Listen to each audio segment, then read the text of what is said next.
마태복음 16장 21절에서 24절까지 말씀을 봉독해 드립니다. 마태복음 16장 21절에서 24절까지 말씀입니다. 이때로부터 예수 그리스도께서 자기가 예루살렘에 올라가 장로들과 대제사장들과 서기관들에게 많은 고난을 받고 죽임을 당하고 제3일에 살아나야 할 것을 제자들에게 비로소 가르치시니, 베드로가 예수를 붙들고 간하여 가로되 주여 그리 마옵소서, 일이 결코 주에게 미치지 아니하리이다. 예수께서 돌이키시며 베드로에게 이르시되 사단아 내 뒤로 물러가라. 너는 나를 넘어지게 하는 자로다. 내가 하나님의 일을 생각지 아니하고 도리어 사람의 일을 생각하는도다 하시고, 이에 예수께서 제자들에게 이르시되 아무든지 나를 따라오려거든 자기를 부인하고 자기 십자가를 지고 나를 쫓을 것이니라. 예수님께서 이제 죽으셔야만 한다는 것을 제자들에게 비로소 가르칩니다. 그러자 베드로가 그럴 수 없다고 막아서는 장면입니다. 예수님의 그 일을 막아서는 게 아니라 예수님이 그런 해를 당하도록 가만히 있지 않겠다라는 충성심의 고백입니다. 그런데 예수님께서는 그게 세상이 예수님을 해야 하는 게 아니라 예수님 당신이 스스로 죽음을 택하시는 것이라 이렇게 말씀하시는 장면이죠. 그러면서 그를 막아서는 베드로를 향하여 사단아라는 꾸중을 합니다. 우리는 이 베드로가 바로 조금 전에 주는 그리스도시요 살아계신 하나님의 아들이십니다 라고 고백한 사실을 알고 있습니다. 그럼에도 불구하고 바로 뒤에 그가 사단이라고 꾸중을 듣는 이 모습을 보면 예수 그리스도를 주로 신앙 고백을 해놓고도 그 고백이 가지는 진정한 신앙의 길에서 벗어날 수 있다는 걸 볼 수 있습니다. 그 큰 칭찬을 받은 이 베드로가 바요나 시몬아 네가 복이 있도다. 이를 알게 하신 이는 하늘에 계신 내 아버지시니라 라는 그 큰 칭찬을 받은 베드로가 잠깐 후에 그만 사단아가 되어버린 이 일은 우리 모든 성도들에게 있어서 사실은 좀 섬뜩한 내용입니다. 왜냐하면 우리야말로 바로 이 늘 베드로일 수 있기 때문입니다. 진심 어린 신앙 고백을 갖고 있으나 늘 그 고백에 미흡한 신앙생활을 하기 일쑤니까요. 그런데 문제는 이 미흡한 신앙생활이라는 것이 실천에 있어서의 문제가 아니라 근본적인 이해에 있어서 일어나는 잘못이라는 데 오늘 본문이 가는 큰 뜻이 있습니다. 예수님께서 베드로를 향하여 사단아라고 이 꾸중을 한 대목은 이 마태복음 4장에 기록된 처음 예수님께서 공생애를 시작하시기 직전에 광야에 나가셔서 40일 금식 기도하시고 사단의 시험을 받는 장면을 연상시킵니다. 그때 사단이 와서 3번의 시험을 하는 가운데 맨 마지막에 높은 곳에 예수님을 이끌고 가서 천하 만물을 보이면서 내게 절하면 다 주겠노라 라고 했던 마지막 시험을 연상시킵니다. 예수님의 대답을 기억하시죠? 사단아 물러가라. 그리고 오직 여호와 하나님께만 경배하라 라고 했던 그 장면이 여기서 연상되는 것입니다. 즉 예수님께서 베드로를 꾸중하시는 것은 베드로가 가지는 신앙 고백이 예수 그리스도가 누구신지를 인식했으나 그가 오신 이유, 그를 보내신 아버지의 뜻을 제대로 이해하지 못한 그의 신앙의 맹점을 공격하고 있는 것입니다. 우리 모든 종교인들이 갖는 가장 큰 종교에 대한 오해는 종교를 동원하여 세상에서 보상을 얻으려는 그런 잘못입니다. 이 문제에 대한 예수님의 지적에서 나타난 바와 같이 아버지의 뜻이 무엇인지 이걸 이해하지 못하고 종교, 신앙 이런 이름들이 오직 세상에서의 어떤 목적을 위한 수단으로 동원되는 것, 이 오해에 빠지는 것을 사단이라 공격하고 있는 것입니다. 마태복음 7장에 가시면 이런 내용에 관한 아주 대표적인 주님의 가르치심이 기록되어 있습니다. 마태복음 7장 21절입니다. 나더러 주여 주여 하는 자마다 천국에 다 들어갈 것이 아니요 다만 하늘에 계신 내 아버지의 뜻대로 행하는 자라야 들어가리라. 그날에 많은 사람이 나더러 이르되 주여 주여 우리가 주의 이름으로 선지자 노릇하며 주의 이름으로 귀신을 쫓아내며 주의 이름으로 많은 권능을 행치 아니하였나이까 하리니 그때 내가 저희에게 밝히 말하되 내가 너희를 도무지 알지 못하니 불법을 행하는 자들아 내게서 떠나가라 하리라. 여기 그 아주 대표적인 사례가 기록되어 있습니다. 마지막 심판 때에서 어떤 이들이 자신들은 주님 앞에 마땅히 큰 보상을 받으리라 확신하고 있는 자들이 있는데 저들이 잘못됐다는 것을 지금 지적하고 있습니다. 저들의 확신은 어디에서 나왔느냐 하면 저들이 종교적인 열심과 종교적인 능력을 행했다는 데 있고, 주님의 지적은 그러나 그것이 나와 아무 상관이 없었다라는 데 있습니다. 21절이 뭐였죠? 나더러 주여 주여 하는 자마다 천국에 다 들어갈 것이 아니요 다만 하늘에 계신 내 아버지의 뜻대로 행하는 자라야 된다 이겁니다. 행하는 것에 문제가 있는 것이 아니라 아버지의 뜻이 우선해야 된다 이거죠. 그러니까 우리는 이 기독교 신앙에서 분명히 해야 하는 것이 무엇이냐? 우리가 하나님 아버지라 부르는 그 고백, 예수 그리스도를 주라 고백하는 그 신앙의 핵심이 뭐냐 하는 것이죠. 그것은 언제나 하나님이 이 내용과 이 일의 유일한 주권자라는 사상입니다. 우리는 자기가 주인이고 자기 뜻을 이루고 싶어하는 세상으로부터 하나님이 주인이시고 하나님이 그 계획과 내용과 방법을 정하시는 세계로 이제 바뀐 것입니다.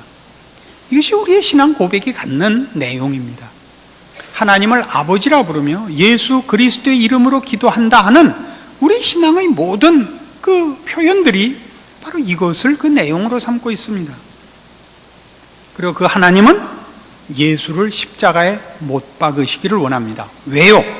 우리를 죄와 사망에서 꺼내는 것을 우선하시기 때문입니다.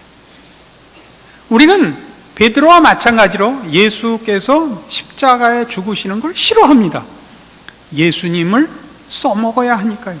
예수가 죽으면 안 되니까요. 우린 기독교를 동원하여 세상에서 목적을 얻는데 쓰고 싶고, 하나님은 예수를 십자가에 못 박아 우리를 세상에서부터 꺼내려 하시는 겁니다. 그러니까 우리가 하는 모든 종교적인 행사들, 신앙 고백을 하는 모든 내용들은 다 이 십자가를 지신 예수, 세상으로부터 벗어나서 하나님 아버지의 뜻을 따르는 기반 위에만 서 있어야 됩니다. 그렇지 않으면 그가 한 어떤 종교적인 행사들도, 주의 이름으로 선지자 노릇하며 주의 이름으로 귀신을 쫓아내며 주의 이름으로 그 많은 권능을 행한 것도 예수 그리스도와 무관한 이상 인정받지 못하는 것입니다. 뭐라고 심판날에 판결이 뭐라고 나요? 그때 내가 저희에게 밝히 말하되 내가 너희를 도무지 알지 못하니 불법을 행하는 자들아 내게서 떠나가라 하리라. 주님과 관계가 없는 것입니다. 주께서 십자가를 지심은 우리를 죄와 사망에서 꺼내어 의와 진리의 거룩함으로 지으심을 받은 새 사람으로 만들기 위함입니다. 이 싸움이 틀리면 안 되죠. 우리는 우리가 고백하며 자신하며 내용으로 삼는 모든 신앙의 것들이 하나님과 연결되며 거룩과 연결되며 신령한 것과 연결되어야 합니다. 우리가 그렇게 고백을 하고 있습니다. 그러면서도 예수 그리스도의 십자가를 부인하는 일이 늘 자행되고 있다는 사실을 스스로 점검해 보셔야 됩니다. 그래서 이 마태복음 7장은 이 사례를 무슨 비유로 끌고 가서 우리에게 이해를 돕는가 보십시오. 반석 위에 지은 집과 모래 위에 지은 집이라는 비유로 우리를 인도합니다. 그 앞에 있었던 사례가 의미하는 게 무엇인지를 분명히 하려고요. 그 비유는 뭐였습니까? 반석 위에 지은 지혜로운 사람과 모래 위에 집을 지은 어리석은 사람에 관한 비유입니다. 주의 말씀을 듣고 실천한 사람과 주의 말씀을 듣고 실천하지 않은 사람의 비유가 아닙니다. 충성된 사람과 게으른 사람의 비유가 아니고 둘 다 집을 지었는데 반석 위에 지은 사람과 모래 위에 지은 사람, 주의 말씀 위에 지은 사람과 자기 생각 위에 지은 사람의 비유입니다. 그래서 지혜로운 사람과 어리석은 사람의 비교이지 실천한 사람과 게으른 사람의 비교가 아닙니다. 너희가 한 신앙이 무엇 위에 서 있느냐라고 묻고 있는 것입니다. 그래서 예수 그리스도를 주는 그리스도시요 살아계신 하나님의 아들이십니다라고 고백을 했으면 그분만이 우리의 운명과 우리의 신앙의 내용과 우리의 존재와 우리의 인생의 모든 가치들을 정하시는 분입니다. 그분이 하라는 대로 해야 됩니다. 우린 우리가 정한 목적과 우리가 갖고 싶은 내용들에 이 하나님과 예수 그리스도를 수단으로 자꾸 동원하고 싶어 합니다. 여러 번 강조하지만 여러분들이 가지는 신앙상의 모든 불평이 어디서 오는가 보십시오. 내 목적을 이루어 주시지 않는 하나님에 대한 불평입니다. 그건 신앙이라 그러지 않습니다. 욕심이라고 합니다. 사무엘상 15장에 가보시겠습니까? 구약성경 사무엘상 15장에 가시면 이스라엘의 첫 번째 왕으로 뽑힌 사울이 이제 하나님의 명령을 따라 아말렉을 진멸하라는 그 임무를 수행하는 장면이 나옵니다. 진멸하라고 했습니다. 가축도 모든 아말렉 족속도 다 진멸하라고 했으나 그가 그 중에 좋은 가축들을 남겨옵니다. 20절 말씀 봅시다. 사울이 사무엘에게 이르되 나는 실로 여호와의 목소리를 청종하여 여호와께서 보내신 길로 가서 아말렉 왕 아각을 끌어왔고 아말렉 사람을 진멸하였으나 다만 백성이 그 마땅히 멸할 것 중에서 가장 좋은 것으로 길갈에서 당신의 하나님 여호와께 제사하려고 양과 소를 취하였나이다. 사무엘이 가로되 여호와께서 번제와 다른 제사를 그 목소리 순종하는 것을 좋아하심같이 좋아하시겠나이까? 순종이 제사보다 낫고 듣는 것이 수양의 기름보다 나으니 이는 거역하는 것은 사술의 죄와 같고 완고한 것은 사신 우상에게 절하는 죄와 같음이라. 왕이 여호와의 말씀을 버렸으므로 여호와께서도 왕을 버려 왕이 되지 못하게 하셨나이다. 사울 왕은 하나님이 진멸하라고 한 것 중에서 남겨옵니다. 명분은 아주 그럴듯합니다. 하나님께 드리려고 그랬다는 겁니다. 사울이 생각하는 가치와 하나님이 생각하는 가치가 정면으로 충돌하고 있습니다. 그러나 끝까지 사울은 그 자기의 잘못을 이해하지 못합니다. 그래서 왕위가 폐하여지는 벌을 받습니다. 그 조선일보의 만화를 그리는 광수생각이라는 작품이 있죠. 거기 한번 이런 작품을 본 적이 있습니다. 어떤 부인이 시내에 외출을 나갔는데 자기 남편이 어떤 여자하고 팔짱을 끼고 가는 걸 목격한 겁니다. 둘이 맞닥뜨렸어요. 남편이 너무나 당황해서 한다는 소리가 여보 인사해 처제야.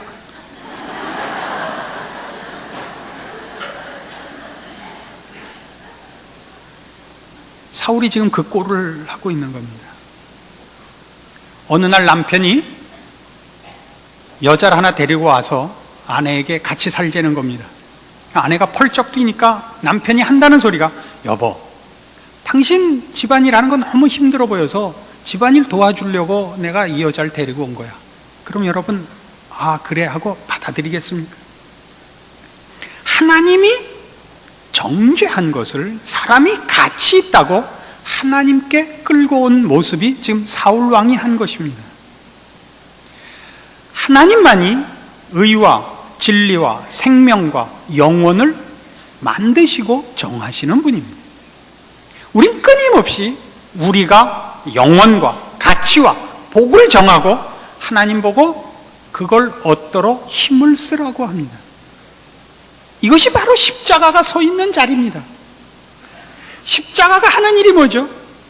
우리로 하여금 죄와 사망과 단절하게 하는 것이요, 세상으로부터 우리를 뽑아내는 그 경계선이 십자가입니다. 그러니까 우리는 십자가가 싫죠. 어떤 조건 하에서는 세상이 우리의 목적이고 세상이 우리의 목표인 이상은 십자가가 우리를 세상과 분리시키는 게 싫죠. 그러니까 주는 그리스도시요 살아계신 하나님의 아들입니다라는 고백은 했으나 그 예수님이 우리를 십자가와 분리시키고 하나님과 결합시키는 것은 싫고, 세상과 결합시키고 세상에서 우리의 확인을 받아내는 방법으로만 예수님이 동원됐으면 좋겠는 것입니다. 그러니까 십자가는 싫죠. 주여 그리 마옵소서. 이 일이 결단코 주께 일어나지 못할 것입니다. 그럼 뭐라고 욕을 먹어요? 사탄아, 이렇게 되는 겁니다. 이건 뭐 너무나 분명한 꾸중이요, 받아야 할 벌입니다. 우리 끊임없이 이 일을 반복하고 있는지도 모릅니다. 신앙인들은 이 문제를 심각하게 생각하지 않습니다. 뭐만 생각하죠? 선지자 노릇했습니다. 귀신 쫓아냈습니다. 권능을 행했습니다. 주를 위하여 제가 이런 열심을 갖고 있습니다. 이겁니다. 이 자기를 부인하라 하는 이 말에 대하여 예전에 유명한 신학자요, 신앙인이 이름이 지금 기억이 안 나요. 글에 이런 걸 본 적이 있습니다. 자기 부인이란 심지어 헌신과 종교적인 열심마저도 꺾는 것이다. 하나님이 시키는 대로 복종하는 것이다. 자기의 열심을 부리는 것이 아니다. 그 열심 중에는 지금 얘기한 가장 기독교적인 명분의 것들도 포함될 수 있다 이겁니다. 아시겠어요? 빌립보서 2장에 나타난 예수 그리스도의 모습은 이렇게 소개되고 있습니다. 자기를 비워 종의 형체를 가져 사람들과 같이 되었고 사람의 모양으로 나타나셨으며 죽기까지 복종하셨으니 곧 십자가에 죽으심이라, 이렇게 되어 있습니다. 이것이 순종입니다. 이것이 기독교인들이 가져야 하는 하나님 앞에서의 신앙 자세입니다. 자기를 비워야 되는 것입니다. 오직 하나 갖고 있는 것은 하나님이 시키시는 일에 순종하겠다는 그 단 하나의 조건만 있어야 됩니다. 내가 내 헌신과 내 열심에 내용과 목표도 세우지 않습니다. 비우는 것입니다. 그게 자기 부인입니다. 이것이 일어나지 않으면 십자가가 소용이 되질 않습니다. 우린 끊임없이 당시 유대인들이 그랬던 것 같이 예수님이 십자가를 지는 게 싫습니다. 우리는 기독교가 이렇게 힘이 없는 게 싫습니다. 왜요? 죄와 사망을 우리의 신앙과 대입시킬 줄 모르기 때문입니다. 십자가가 한 일, 죄와 사망에서 나를 꺼내고 의와 진리의 거룩한 사람으로 불러낸 변화를 이해하지 못하니까 기독교가 물질과 세상의 명리라는 차원에서 쓸모있기를 바라게 되는 것입니다. 고린도후서 15장에 가보시겠습니까? 고린도후서 5장 13절 말씀 봅시다. 우리가 만일 미쳤어도 하나님을 위한 것이요 만일 정신이 온전하여도 너희를 위한 것이니 그리스도의 사랑이 우리를 강권하시는도다. 우리가 생각건대 한 사람이 모든 사람을 대신하여 죽었은즉 모든 사람이 죽은 것이라.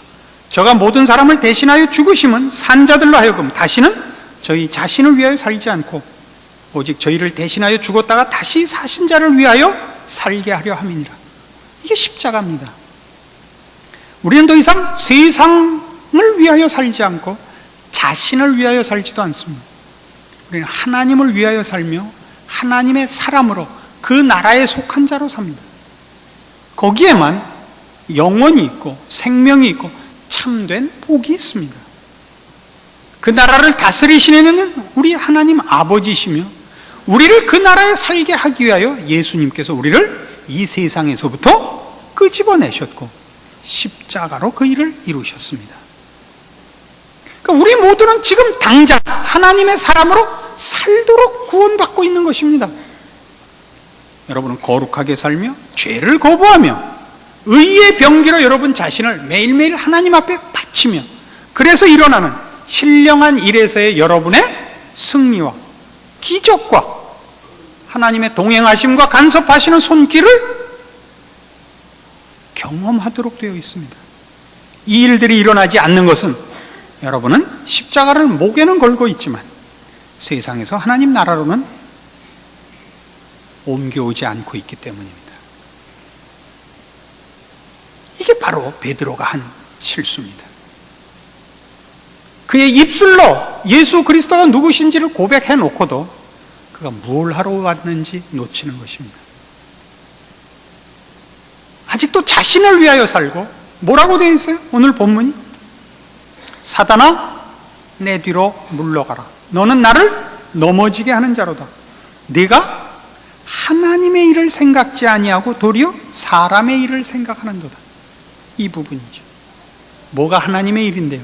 우리 모두를 하나님이 그의 형상을 따라 지은 그 아름다운 인간의 고급한 영광된 모습으로 만드는 일이요.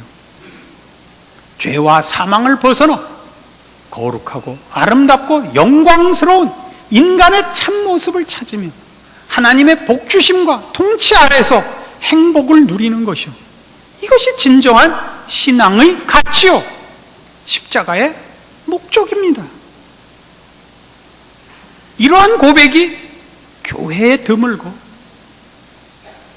개인 신앙의 경험들 속에 드러나지 않는 이유는 여러분들이 십자가를 고백한 그 고백이 무엇을 의미하는지 이해하지 못한 것이요, 그것을 따라 충성하지 않는 탓입니다. 오늘 당장 이 말씀을 들은 여러분 모두가 여러분의 신앙 고백을 하나님 앞에서 확인하시고 그 고백을 따라 충성하시기를 바랍니다. 여러분의 복된 인생을 막을 자가 없습니다. 신자된 영광과 자랑들과 승리를 방해할 것이 없습니다.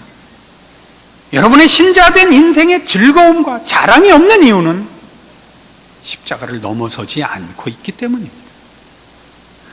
여러분이 고백한 신앙 고백이 갖는 힘과 그 복들과 그 운명에 대하여 여러분 참으로 성경의 요구와 증언에 부합한 신앙의 승리가 있기 위한 다시 한 번의 결단과 충성과 승리가 있기를 이 말씀을 근거로 하여 권합니다. 기도하십시다. 하나님 아버지, 은혜를 감사합니다.